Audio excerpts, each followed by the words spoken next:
Haleluya. Jina la Bwana libarikiwe.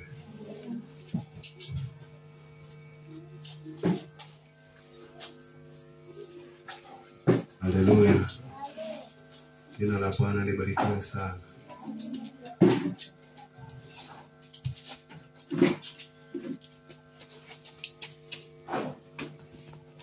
Amina. Asante na mtukuza Mungu kwa ajili ya siku ya leo. Na mtukuza Mungu sana sana kukanyaga tena madhabahuni hapa. Amina. Kwa majina yangu naitwa Bernard Siwaruka. Mimi natoka mjini Temeke. Ila kwa ambaye hajui mimi nimeoa hapa kwenye kanisa hili. Kwa hiyo mimi ni mtoto wa hapa na baba yangu wa kiroho ndio huyu. Namshukuru Mungu kwa kweli. Haleluya. Mke wangu hajambo, anawasalimia sana sana sana. Haleluya. Jina la Bwana libarikiwe sana.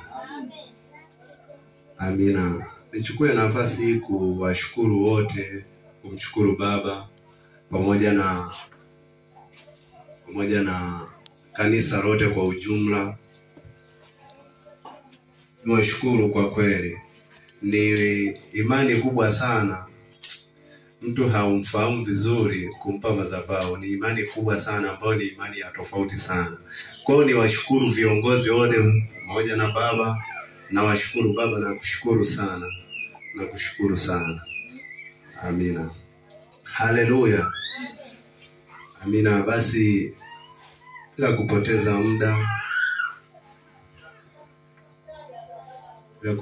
muda enda kujifunza maneno ya Mungu ambayo ni maneno matakatifu ya Mungu. Jina la Bwana libarikiwe sana. Haleluya.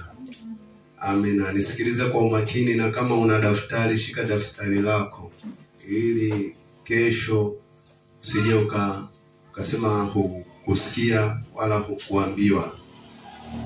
Haleluya. Jina la Bwana libarikiwe sana. Amen. Basi ende nikamuombe Mungu kwa ajili ya hili. Baba, asante Mungu. Asante Baba, ninakutukuza. Wewe ni mwema. Umetukuka Mungu uliye hai. Wewe umeketi mahali pa juu sana palipoinuka e Bwana. Tazama na kwenda kusimama e Bwana. Nimesimama mbele ya watu wako e Bwana. Baba, naenda kunena maneno yako e Bwana. Maneno uliyoyaweka ndani ya kinywa changu e Bwana. Baba, na kwenda kuyaleta kwa watu wako e Bwana. Ninakuomba e Mungu ukazirike wewe. Ninakuomba e Jehova ukanene wewe sawa sawa na mapenzi yako e Bwana. Katika jina la Yesu Kristo wa Nazareti aliye hai, nazivunja kila roho zilizoinuka kwa ajili ya kuzizuia hili neno lisikae ndani yao. Ninazivunja kwa jina la Yesu Kristo wa Nazareti aliye hai. Ninakuomba na kuamini. Amen. Haleluya. Jina la Bwana libarikiwe. Basi tunakwenda kujifunza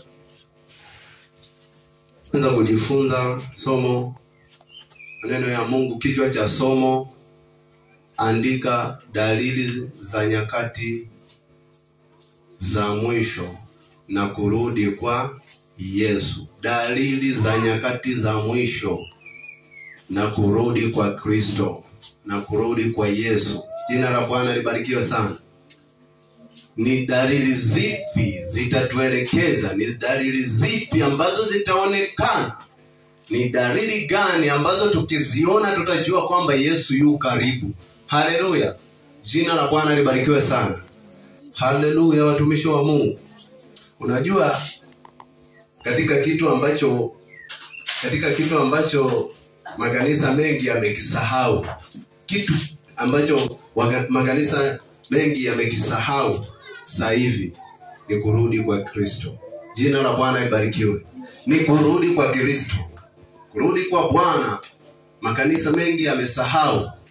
Yaani yamejisahau kabisa. Na hata ukiwaona unawaona kabisa hawa hawapo tayari. na unyakuo. Ila unyakuo unakuja watumishi. Jina la Bwana libarikiwe sana. Basi tutasoma katika kitabu cha Mathayo 24 kuanzia ule mstari wa 3 mpaka nitakapoishia. Tutaenda taratibu. Unisikilize kwa umakini. Haleluya. Amina. Jina la Bwana linasema hivi. Neno la Bwana linasema katika ile Mathayo 24 na ule mstari wa 3. Hizi ni ishara ambazo zitaonekana kuja kwa Kristo. Biblia inasema hata alipokuwa ameketi katika mlima wa Mizeituni, wanafunzi wake wakamwendea kwa faragha wakisema, tuambie, mambo hayo yatakuwa lini?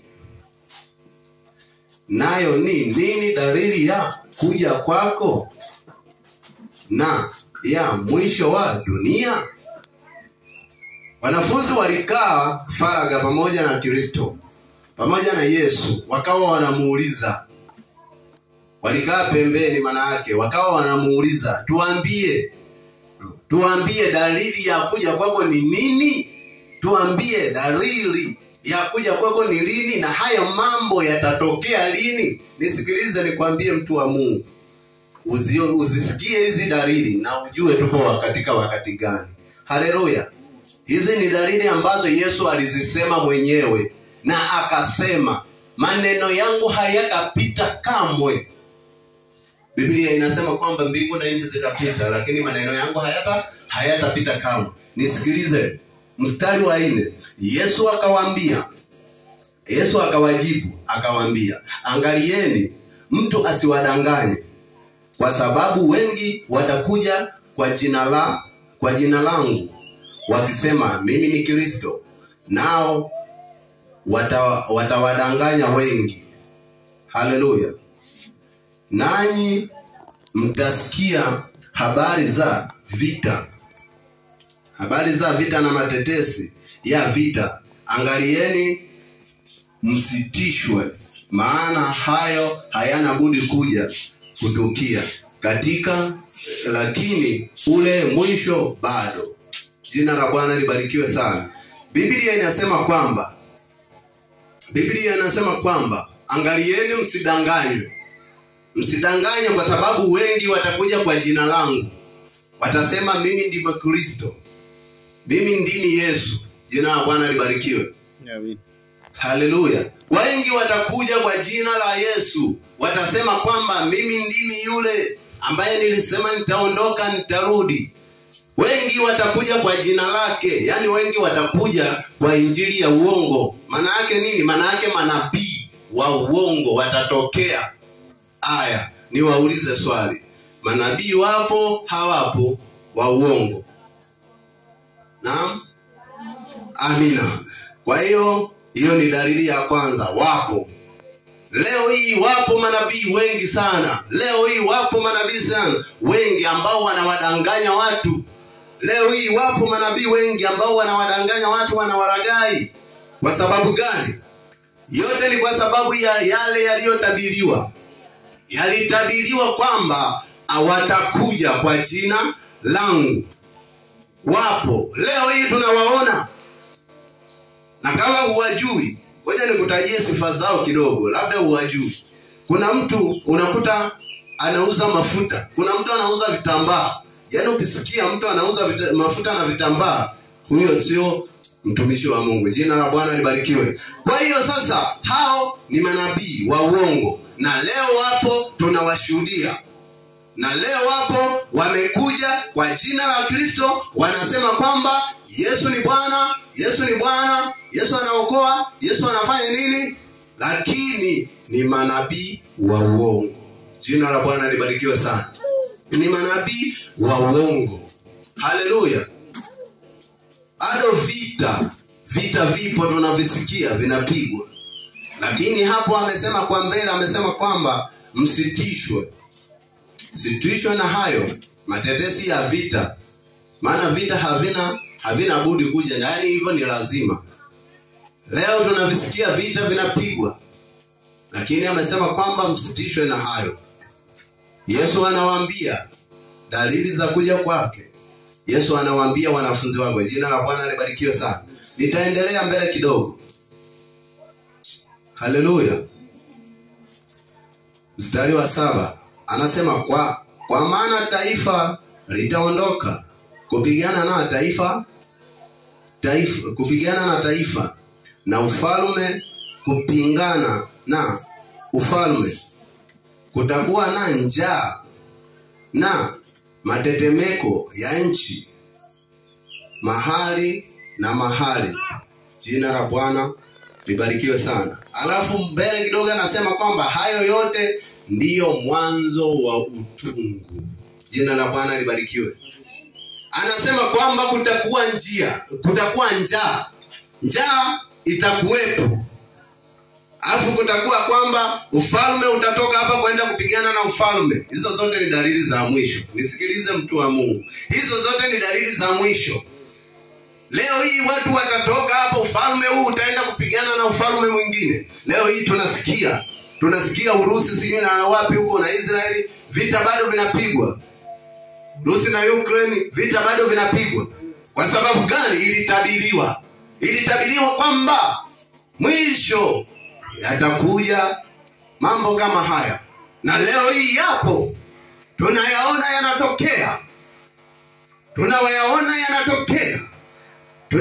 yanatokea. Maana yake ni nini? Maana yake hizi ni siku za mwisho. Jina la Bwana libarikiwe. Biblia inasema kwamba kutakuwa njaa. Labda hujui njaa. Kutakuwa njaa. Na leo hii kuna njaa. Sikiliza nikwambie. Leo hii kuna njaa. Kuna mtu hawezi kuja kanisani. Wengine wanachelewa kanisani kwa ajili ya kwenye biashara zao. Hiyo ni njaa. Sasa kama hujui. Yaani watu wanathamini kazi zao lakini wasije kanisani. Hiyo ni njaa. Na hiyo ni njaa. Kwa hiyo njaa ipo. Jina la Bwana libarikiwe sana. Haleluya. Njaa ipo. Vita vipo. Manabii wapo. Umeona? Mahali tulipo. Sasa wewe ujiulize, tulipo ni sehemu gani? Hapa ni wakati gani ambao tupo? Ni wakati upi ambao sisi tupo? Aya amesema vita vipo. Mtaona vita hiyo siku ya mwisho, vipo. Manabii wapo. Haleluya. Njaa leo ipo. Watu wengine wanatoka hapa wanaenda hata kuiba. Yote anaenda kuiba kwa sababu gani? Kwa sababu ya njaa. Haleluya. Jina la Bwana libarikiwe. Watu wengi leo hii wamesongwa na maisha. Yote ni kwa sababu ya nini? Kwa sababu ya njaa. Leo hii watu wengi wanaangalia maisha yao na wanamsahau Bwana, kwamba Bwana ndiye, wakati Bwana ndiye aliyewaweka, wamemsahau. Wameangalia maisha yao. Wameangalia maisha yao kwa nini? Kwa sababu ilitabiriwa. Haleluya. Ilitabiriwa kwamba yatatokea. Na leo hii tunayashuhudia. Jina la Bwana libarikiwe sana. Tunaendelea. Hizo ni dalili. Ni dalili ambazo za kuja kwa mwana wa Adamu. Wakati huo watasaliti. Wakati huo watawasaliti ninyi mpate ziki, nao watawaua. Nanyi mtakuwa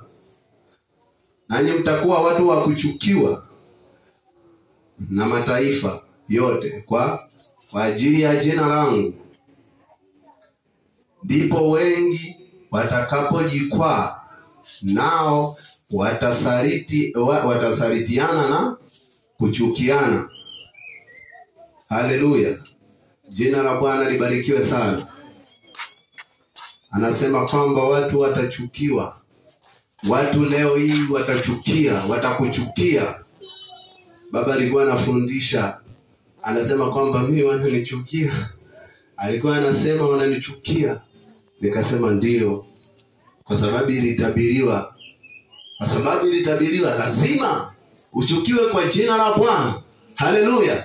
Jina la Bwana libarikiwe. Yapo haya yanatokea. Yapo leo yanatokea.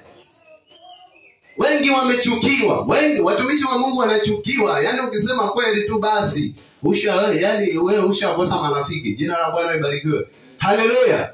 Wengi wanachukia kwa ajili ya kusema ukweli, kwa ajili ya jina la Bwana. Ndio watu wanachukiwa. Leo hii watu wengi wanachukiwa kwa sababu gani? Ya neno la Mungu. Leo hii watu wanachukiwa kwa sababu gani? Kwa sababu wanalitaja jina la Bwana. Angalia watumishi wanavyoteswa. Angalia watumishi wanavyoteswa. Mimi nimefaragana na watu wengi sana kwa ajili ya kuambia ukweli. Haleluya. Yote ni kwa sababu gani? Ni kwa sababu ilitabiriwa. Ilitabiriwa na Kristo kwamba yatatokea. Na leo hii yapo tunayaona yanatokea. Lakini lakini wale watu walioitwa kwa jina la Bwana wapo wala hawayaoni haya kwamba haya yapo yametokea. Lakini ukiwaambia kwamba mwisho unakaribia, wala hata hawajali. Wana maisha yao. Kwa nini? Kwa sababu ilitabiriwa kutakuwa njaa. Kutakuwa njaa. Na ndio maana leo hii mtu unachelewa kanisani kwa ajili ya kazi zako. Unachelewa kanisani kwa ajili ya mambo yako. Kwa sababu gani? Ilitabiriwa kutakuwa njaa. Leo hii unaona usipoenda kazini, ukienda kanisani utalala njaa. Haleluya. Jina la Bwana libarikiwe. Na unasahau aliyekupa kazi ni nani? Unasahau aliyekupa kazi ni nani? Na aliyekufanyia connection ni nani? Yaani haleluya. Kwa hiyo haya yapo yanatokea. Yapo yametokea na yanaendelea kutokea. Maana yake ni nini? Maana yake ni mwisho ule, ni dalili za kuja kwa mwana wa Adamu. Haleluya. Hizi ni dalili za kuja kwa mwana wa Adamu. Lakini leo hii ukiwaona watu wala hata hawajali. Hata ukiwaambia hawajali. Jamani hivi na hivi, Yesu anarudi. Hawajali. Hizi ni nyakati za mwisho watumishi. Hizi ni nyakati za mwisho. Yale yaliyotabiriwa yametimia.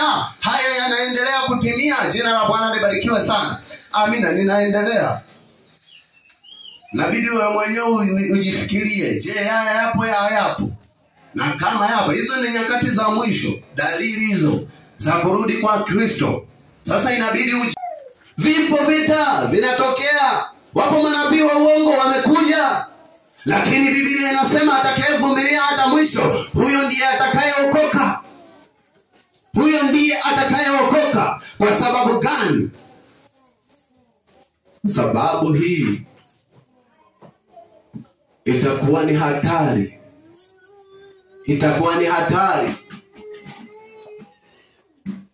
Jina la Bwana libarikiwe. Kwa hiyo hatuwezi tukajivuna kwa lolote. Hauwezi ukajivuna kwa sababu ya pesa zako. Hauwezi ukajivuna kwa sababu ya kazi nzuri. Hauwezi ukajivuna kwa sababu unaheshimiwa. Hauwezi. Yaani huna lolote. Yaani kama unajivuna kwa vitu kama hivyo, huna lolote. Kabisa nikwambie. Mimi sitaki nikufiche. Yaani hiyo siku itakuwa ya mateso. Hiyo siku watu watalia. Hiyo siku watu watazunguka huku na huku. Hiyo siku watu watahangaika. Hiyo siku watu ndio watatembea. Hiyo siku watatembea huku na huku wakiwatafuta wale waliokuwa wanahubiri injili ya kweli wako wapi. Wakizunguka huku na huku wakisema kwamba wale waliokuwa wanaitangaza injili ya kweli wako wapi. Hapo watasimama watasema kwamba ngoja niende kwa mchungaji, au ngoja niende kwa mwinjilisti, au ngoja nitoke hapa niende sehemu fulani nikamuone mganga. Utakuta naye mganga amebaki naye anahangaika huku na huku. Kwa hiyo ole wako wewe ambaye unaabudu kwa mazoea. Ole wako wewe ambaye unaabudu kwa mazoea. Maana wewe una hakika ya kuwa utabaki. Mwanadamu. Kwa hiyo ni vema ukajikana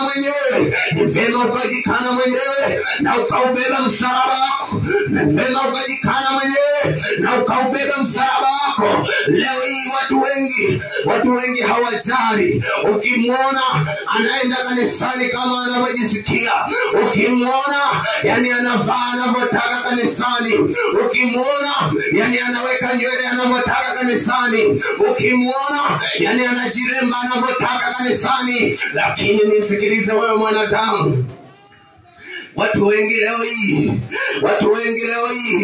wameiacha injili ya kweli. Na watu ukiwaambia kwamba hicho kitu kinaumiza, hicho kitu kitakupeleka jehanamu ya moto, watu hawataki kuelewa. Biblia inasema kwamba siku za mwisho maneno yatakuja ya kuzihaki, watakuja wa kuzihaki injili. Ipo leo hii tunaiona, sisi tunaohubiri huko mtaani tunaona yapo yanatokea. Lakini leo hii watu ukiwaambia kwamba acha hicho kitu kitakupeleka jehanamu ya moto, watu hawaelewi. Acha kuchelewa ibadani, utakupeleka jehanamu ya moto, watu hawaelewi. Jamani, jehanamu ya moto sio mchezo. Jehanamu ya moto ni mateso. Yani jehanamu ya moto ni mateso. And imagine how moto tu, ukiushika moto wa hapa duniani, ukiushika tu hivi unaruka, ukiukanyaga tu unaruka. Hivi jehanamu ya moto itakuwaje? Jehanamu ya moto kunatisha. Jehanamu ya moto kunatisha wanadamu, kunatisha nyie msione masiara, kunatisha jehanamu ya moto. Lakini leo hii ukiwaangalia watu nikana kwamba wanaijua ile siku atakayokuja mwana wa Adamu. Nikana kwamba wanajua yani wapo kama hawapo. Yani unalazimishwa kwenye kazi ya Mungu, wewe unaenda jehanamu ya moto. Leo hii ndio utaheshimiwa, utabembelezwa kwenye kazi ya Mungu. Leo hii ndio utaheshimiwa, utabembelezwa kutoa sadaka, utabembelezwa sana kutoa hata zaka, utabembelezwa. Lakini ujue ipo siku ambao utakuja utalia, na utawakumbuka wale waliokuwa wanakubembeleza. Utaomboleza mwenyewe. Maana wale watakaobaki, siku hiyo kutakuwa mateso. Maana siku hiyo watu watakuwa wanauawa, watu watakuwa wanachinjwa wenyewe, watu watakuwa wanakimbia huku na huku, watu watakuwa wanakimbilia madhabahuni, wanasema kwamba ndiko kuna uponyaji. Pale ndipo nilikuwa naabudu, ngoja niende labda nitapata uponyaji. Hautaona kama. Hizi ni nyakati za mwisho. Yani hizi ni nyakati za mwisho wanadamu. Hizi ni nyakati za mwisho.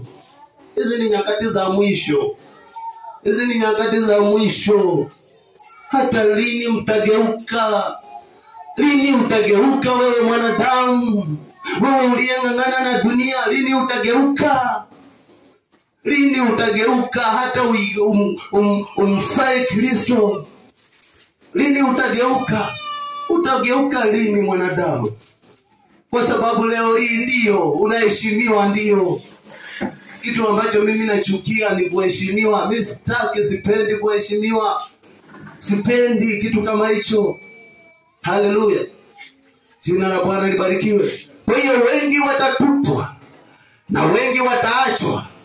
Na hapo ndipo wachungaji, nisikilizeni, wako wachungaji wengi wanatia moyo tu.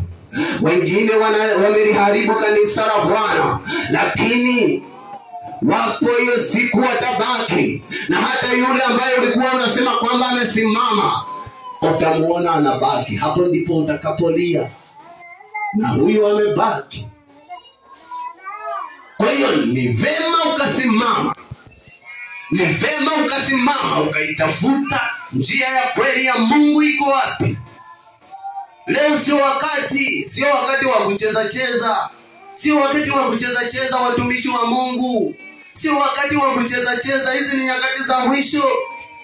Yale yaliyotabiriwa yamerejea, yapo tunayaona. Lakini tutawezaje kuyaepuka? Ni kuishi katika njia ya Mungu ya kweli. Biblia inasema kwamba hekalu la Roho Mtakatifu ni mwili wa mwanadamu. Hekalu la Roho Mtakatifu ni mwili wako. Mwili ni hekalu la Roho Mtakatifu. Sasa leo hii ngoja nikufundishe kitu kimoja. Biblia inasema kwamba hekalu, mwili ni hekalu la Roho Mtakatifu. Mwili ni hekalu la Roho Mtakatifu. Hamuijui maana yake. Lakini sasa angalia hilo hekalu la Roho Mtakatifu. Hekalu la Roho Mtakatifu walivyolifanya. Yani hilo hekalu la Roho Mtakatifu watu walivyolifanya. Yani mwili wako. Mwili wako Biblia inasema ni hekalu la Roho Mtakatifu. Sasa huo mwili wako unavyoupelekesha. Huo mwili wako, wengine wanatumia huo mwili kwa ajili ya kuzini, kufanya zinaa. Wengine wanatumia huu mwili ambao ni hekalu la Roho Mtakatifu, wanautumia huu mwili kwa ajili ya kufanya dhambi. Huu mwili kwa ajili ya kufanya dhambi. Kwa ajili ya kufanya dhambi.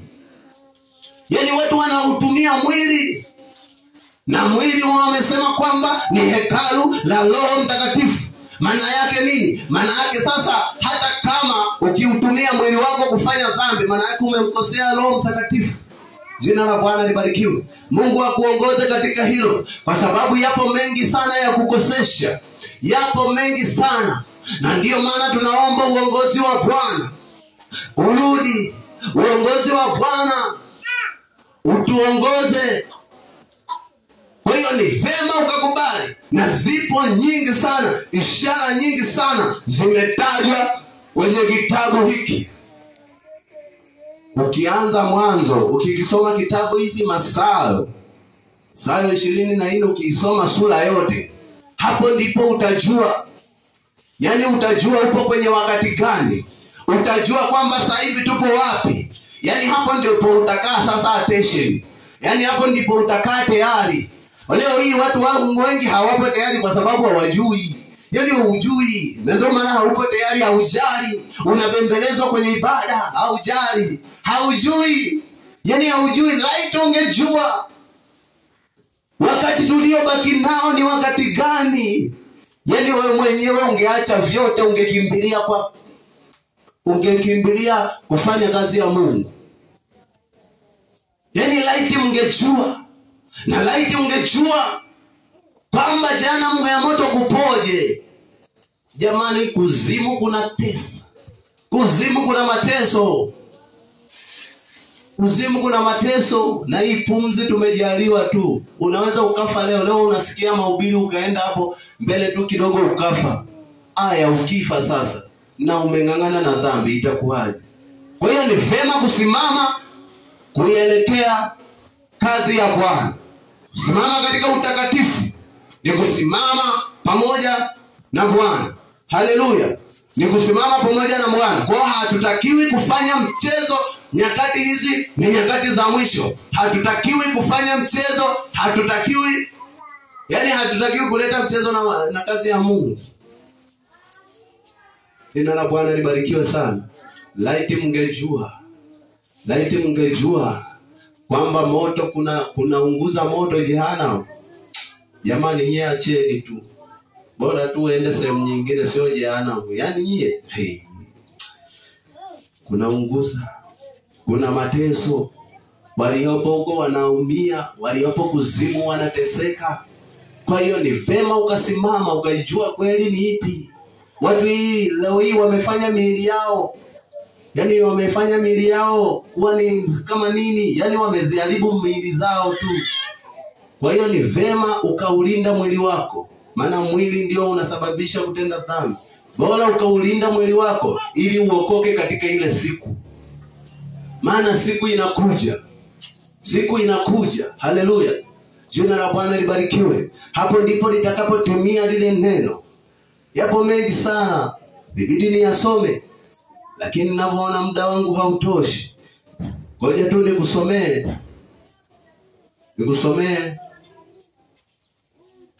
katika kitabu cha Ufunuo wa Yohana 20:15. Ufunuo wa Yohana ile sura ya 20 na ule mstari wa 15. Nitasoma katika jina la Bwana. Biblia inasema, na iwapo mtu yeyote hakuandikwa, na iwapo mtu yeyote hakuonekana ameandikwa katika kitabu cha uzima, alitupwa katika lile ziwa la moto. Jina la Bwana libarikiwe sana. Biblia inasema kwamba na iwapo mtu yoyote jina lake halijaandikwa kwenye kitabu cha uzima, alitupwa kwenye lile ziwa la moto. Maana yake kuna moto. Kama kitabu kile cha uzima hakijaandikwa jina lako, lazima unaenda jehanamu. Leo hii unaishi unamchukia ndugu yako na unajiita umeokoka. Ninakusikitikia, hautaenda. Leo hii unaishi na hata mtu akija kukuomba kitu tu hautaki kumpa. Ninakusikitikia, hautaenda. Leo hii unaishi unagombana na watu, mtu akikwambia tu kitu kidogo unakasirika. Ninakuhurumia, hautaenda, utabaki. Hapo ndipo watu watakapolia, hapo ndipo watu watakapoomboleza, hapo ndipo watu watakapolia. Hata wale waliomkataa, hata wale waliosema kwamba Yesu ni mtume, hata wale waliosema kwamba ni mwabudu Yesu ni nani, ndipo watakapolia. Kwa hiyo ni vema leo tukajikaza, ni vema leo tukajikana, ni vema leo tukaubeba msalaba, ni vema leo ukaifanya kazi ya Mungu ingali upo hai. Wengine wapo tu hawawezi hata kunyenyuka, lakini wewe umepewa neema ya kunyenyuka. Kwa hiyo ni vema tusimame tuifanye kazi ya Mungu. Jina la Bwana libarikiwe sana. Tusimame tuifanye kazi ya Mungu. Tukiifanya kazi ya Mungu, tukishaifanya kwa roho na kweli, hakika tutampendeza aliye hai. Na hata unyakuo huu ukifika, tutaenda. Mimi natamani wote hapa tuende, asibaki hata mmoja. Natamani sana, na ndio maana mimi nikimuona mtu anateseka waga naumia. Natamani sana. Kwa hiyo wewe jichunguze njia zako.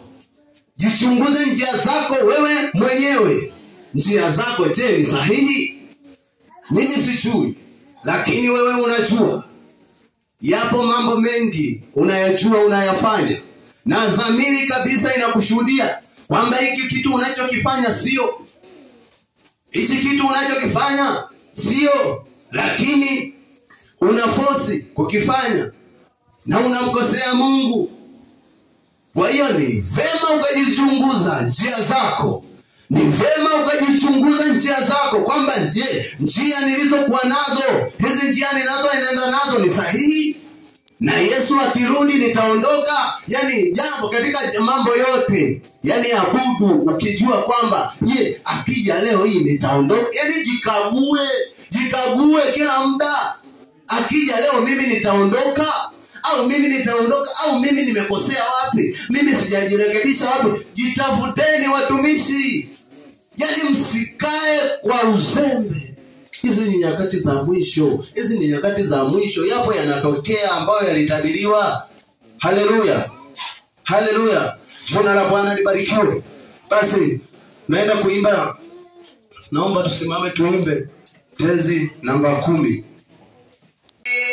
Tichago chari imani na kitazama mageti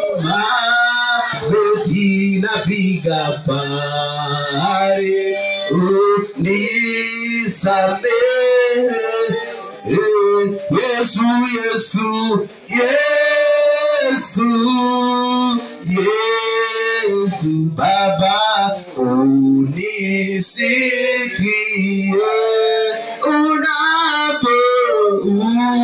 unapozuru wengine, usinipite, sina mimi, sina ya kutegemea ila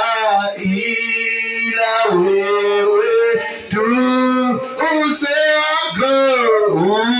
Uso wako uwepa wangu abu. Oh Yesu, Yesu, Yesu, Yesu, Bwana wewe unisikie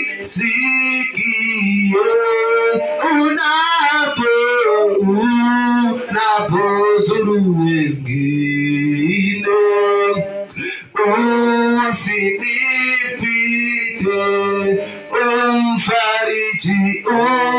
umfariji peke yako, sina mbinguni wala duniani kote. Bwana oh Yesu, Yesu, Yesu, Baba unisikie